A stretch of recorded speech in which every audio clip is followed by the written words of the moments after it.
اللہ اکبر سبحان اللہ الحمدللہ استغفراللہ نحمدہ و نصلی علی رسولہ الکریم اما بعد اعوذ باللہ من الشیطان الرجیم بسم اللہ الرحمن الرحیم۔ آج سے چند یوم قبل ایک سوال مجھ سے پوچھا گیا جو میرے ساتھیوں نے ریکارڈ بھی کیا، مگر میرا خیال ہے اس کو پوری طرح پبلش نہیں کر پائے۔ اللہ چھوڑو، مجھے اگلے دن ایک بابے نے پاگل کر دیا، جھلا کر دیا۔ کہنے لگے کہ میں عمرہ کر رہا تھا، عمرہ کرتے ہوئے صفا مروہ میں ایک ملنگ سا مجھے مل گیا، اس نے مجھے بٹھا لیا۔ اس نے کہا کیا کر رہا ہے؟ اس نے کہا صفا مروہ کی صحیح کر رہا ہوں۔ اس نے کہا یہ تو حاجرہ کی سنت ہے، تو یہ بتا کہ رسول اللہ کی کون سی سنت پہ عمل کر رہا ہے؟ جو سنتیں تم پر لاگو ہیں، جس کی پیروی تمہارے اوپر فرض ہے۔ اس نے کہا مجھے تو کوئی یاد نہیں، میں تو کوئی ذہن میں ایسی بات نہیں۔ آپ نے فرمایا رسول اللہ کی سنت یہ ہے کہ اسی صفا ورما میں بیٹھے ہوئے ہندا کو انہوں نے معاف کیا تھا یہاں بیٹھ کر۔ رسول اللہ کی سنت کو اپناؤ، ہندا کو معاف کرو، اپنے بدترین دشمن کو صفا مروہ میں بیٹھ کے معاف کرو۔ اگر رسول اللہ کا طریقہ اپنانا چاہتے ہو، فیوض اٹھانا چاہتے ہو رمضان کے، نیکیوں کے، عبادتیں کر رہے ہو، سجدے کر رہے ہو، فاقے کر رہے ہو، بات نہیں بنتی۔ بات بنتی ہے طریقہ رسول کو اپنانے سے، اوڑھ لینے سے، بچھو لینے سے، سمیٹ لینے سے، سیکھ لینے سے، سمجھ لینے سے۔ ان چیزوں کو سمجھو، یہ ہیں وہ کوڈ جو دین کے کوڈ ہیں، جو صوفی سکھاتے ہیں، جو اور کوئی نہیں سکھاتا۔ یہ اللہ ان کو روشنی عطا کرتا ہے، یہ اللہ ان کو ہدایت دیتا ہے، یہ اللہ ان کو حکمت عطا کرتا ہے۔ یہ سیکھو اور صحیح فائدے اٹھاؤ، جو صحیح معنوں میں دین کا صحیح رخ ہے اور جس کے صحیح فائدے ہیں، جس کے فیوض و برکات ہیں۔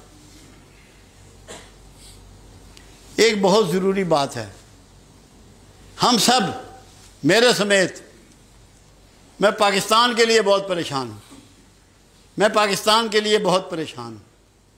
میں آپ سب سے سوال کرتا ہوں، ایک بھی شخص اٹھ کے یہ کہہ دے کہ تنہائی میں بیٹھ کر، رات کو بیٹھ کر، دن میں بیٹھ کر، نماز سے پہلے، نماز کے بعد، کسی لمحے اس نے کبھی اس کو پوائنٹ بنایا کہ یا اللہ پاکستان کے حالات خراب کیوں ہیں، تو میری رہنمائی فرما۔ ایک بندہ کہہ دے، ایک بندہ کہہ دے، دو نہیں، ایک بندہ کہہ دے کہ پاکستان کے حالات خراب ہیں، یا اللہ تو رہنمائی فرما کہ اس کی وجہ کیا ہے اور اس کا حل کیا ہے۔ میں یہ دعوت دیتا ہوں آپ سب کو کہ جو کلیم کرتے ہیں پاکستان کی محبت کا، وہ آج سے بیٹھیں گے، سوچیں گے، مالک سے گزارش کریں گے کہ پروردگار ہمیں اس کی وجہ بھی سمجھا، وجہ دور کرنے کی توفیق بھی دے، ہدایت بھی دے، موقع بھی دے۔ میں نے بہت غور کیا اس پہ، میرا اوڑھنا بچھونا ہے یہ۔ مجھے جو بات سمجھ میں آئی، کیوں؟ قرآن حکیم میں پروردگار عالم واضح فرماتا ہے، جسے چاہوں معزول کروں، جسے چاہوں حکمرانی دوں، جس کو چاہوں حکمرانی دوں، جسے چاہوں معزول کروں۔ جب معزول ہی وہ کرنے والا ہے، حکمران بھی وہی بنانے والا ہے، اس کا مطلب ہے کہ ہمیں نیک اور اہل حکمران نہ دے کر اپنی ناراضگی کا اظہار کر رہا ہے۔ اور تو کوئی وجہ ہو ہی نہیں سکتی، بھئی حکمران اس نے دینا ہے، کوئی نہ امریکہ دے سکتا ہے نہ کوئی دے سکتا ہے، یہ تو اللہ کا کام ہے۔ وہ کہہ رہا ہے جس کو چاہوں حکمرانی دوں، جسے چاہوں معزول کروں۔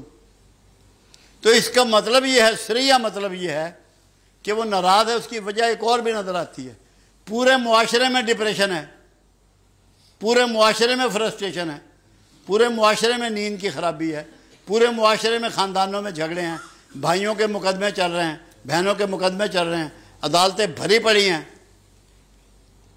60 سال پہلے ایسا تھا، 1964 تک اس طرح کی کوئی وارداتیں تھیں، کوئی ایسے حالات تھے۔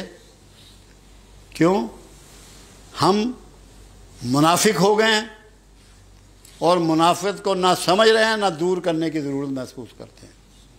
آپ یقین کر لیں، اگر آپ نے منافقت نہ چھوڑی ابھی بھی تدلیل ہو رہی ہے، اس کی تدلیل کئی ہزار گنا بڑھ جائے گی، پھر آپ کے پاس رونے کا بھی چانس نہیں ہوگا۔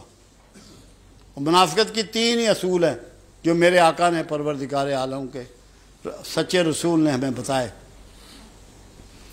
بات کرے تو جھوٹ بولے، وعدہ کرے تو پورا نہ کرے، امانت دی جائے تو خیانت کرے۔ اس کے علاوہ معاشرے میں کچھ ہے؟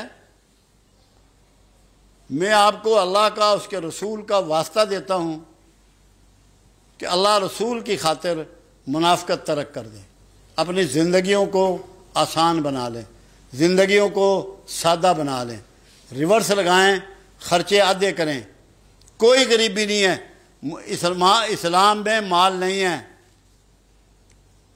مدینہ میں مال نہیں تھا، مکہ میں مال نہیں تھا، مال ہمارا گول بھی نہیں ہے، ہمارا مشن بھی نہیں ہے۔ مال کی خیر ہے، ہمیں اخلاق ٹھیک ہو جائیں، ہمارے اخلاق برباد ہو جائیں۔ غیر مسلم قومیں دنیا پہ رول کر رہی ہیں اور عزت پا رہی ہیں کیونکہ ان کے اخلاق ٹھیک ہیں، ان میں منافقت نہیں ہے، وہ جھوٹ نہیں بولتے، دھوکہ نہیں دیتے۔ اس لیے آج آپ اس پروگرام کو سمجھیں، اس پیغام کو سمجھیں، اللہ سے ہر بندہ اپنے لیول پہ معافی مانگے اور ارادہ کرے، پکا ارادہ کرے کہ میں آج کے بعد منافقت نہیں کروں گا۔ 3 کیٹیگریز منافقت: جھوٹ بولنا، وعدہ خلافی کرنا، امانت میں خیانت کرنا۔ اللہ آپ کو ہمت دے، توفیق دے، ہدایت دے، کرم کرے، آپ کو اس کی سمجھ عطا کرے تاکہ آئندہ آپ جب لوگ ملیں کہیں تو پتہ لگے کہ میں ایک چینج شخص سے مل رہا ہوں۔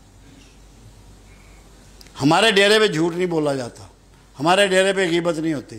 اللہ کا شکر ہے، ہماری کوشش ہوتی ہے ایسا کوئی کام نہ کریں جو رسول اللہ صلی اللہ علیہ وسلم کو ناپسندیدہ ہے۔